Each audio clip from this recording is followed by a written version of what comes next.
नमस्कार दोस्तों, स्वागत है आप सभी का आपके हमारे YouTube channel rock star education में। मैं हूं राज। अगर आपने बिहार पोस्ट मैट्रिक स्कॉलरशिप के फॉर्म को भरा था, अगर आपका एकेडमिक ईयर 22-23 या फिर 23-24 का था, अगर आपका अभी तक जो है ऑल स्टेप वेरिफिकेशन नहीं हुआ है, तो मैं बता दूं आप लोग के जो ये बिहार पोस्ट मैट्रिक का जो ऑफिशियल पोर्टल है, इसके जो इंटरफेस है वेबसाइट का, वहाँ पे अभी एक बड़ा सा अपडेट जारी किया गया है, जहाँ बताया गया है कि क्या कैसे बताया गया हम आपको बताएंगे। नहीं बताने से पहले अगर आप हमारे चैनल पर पहली बार आए हैं, चैनल को लाल बटन दबाकर सब्सक्राइब कर लीजिएगा, साथ में बेल आइकन को प्रेस कर लीजिएगा लगातार इस तरह की इन्फॉर्मेटिव वीडियो देखने के लिए। जैसा कि आप लोगों को पता ही है कि ये वाला जो वेबसाइट है वो बिहार पोस्ट मैट्रिक स्कॉलरशिप का है, जो कि pmsonline.vih.nic.in है। जब इस पर आएंगे तो पता ही आपको कि आवेदन भी जो है 24-25 का शुरू हो चुका है, लेकिन इससे पहले जो 22-23 और 23-24 के लिए फॉर्म भरे हैं, चाहे वो ST/SC हैं या फिर BC EBC, उन लोगों का जो है अभी एक उसके पोर्टल पर जब इस पर क्लिक करेंगे तो आप देखने को मिलेगा कि इस प्रकार का जो है शो करता है, जहाँ पे नोट करके एक चीज़ क्लियरली मेंशन किया गया है, जो यहाँ पे आप जैसे न्यू करके दिया हुआ है। हालांकि बहुत लोगों का ध्यान इस पर नहीं गया होगा। क्या बताया गया इसको समझिएगा।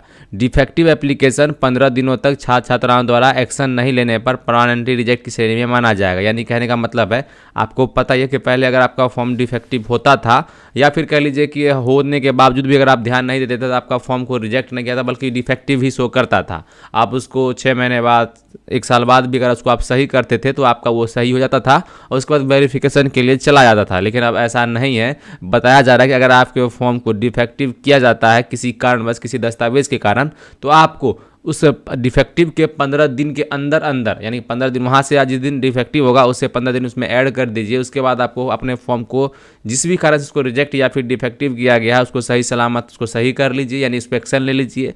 और नहीं अगर आप 15 दिन तक उसमें देखते हैं, उसको नहीं देखते हैं, तो उसमें क्या होगा कि आपका परमानेंटली रिजेक्ट हो जाएगा। परमानेंटली रिजेक्ट होने का मतलब है कि आपको किसी भी प्रकार का लाभ नहीं मिलेगा।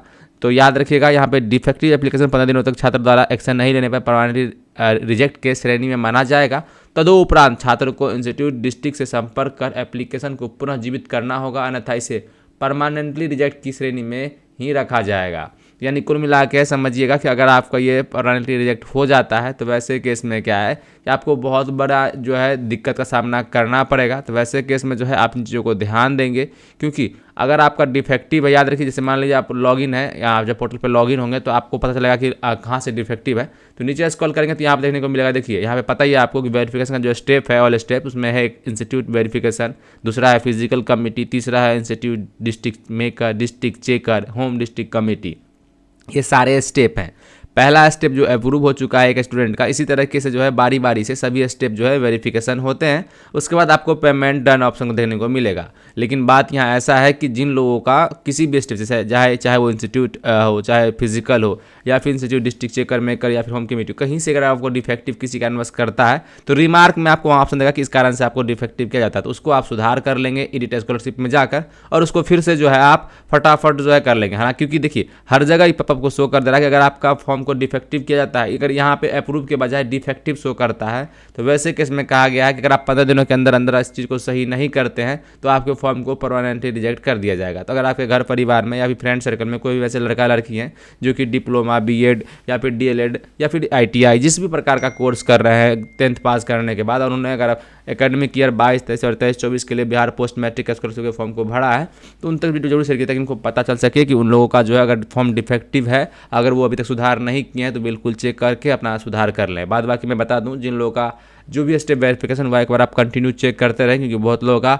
जो है रिजेक्ट होना डिफेक्टिव होना शुरू कर दिया गया है। तो उस चीज़ों से आप बचें। अगर आप लोग भरे हैं फॉर्म को तो बिल्कुल इस चीज़ पे ध्यान देंगे, और अगर आपका ये सब कुछ सही है तो कोई दिक्कत नहीं है, आपका पैसा जल्द ही चले आएगा। लगातार इस तरह की इन्फॉर्मेटिव वीडियो के लिए आप मुझे चैनल को भी सब्सक्राइब कर लीजिएगा। मिलते हैं अगली वीडियो में, तब तक के लिए धन्यवाद।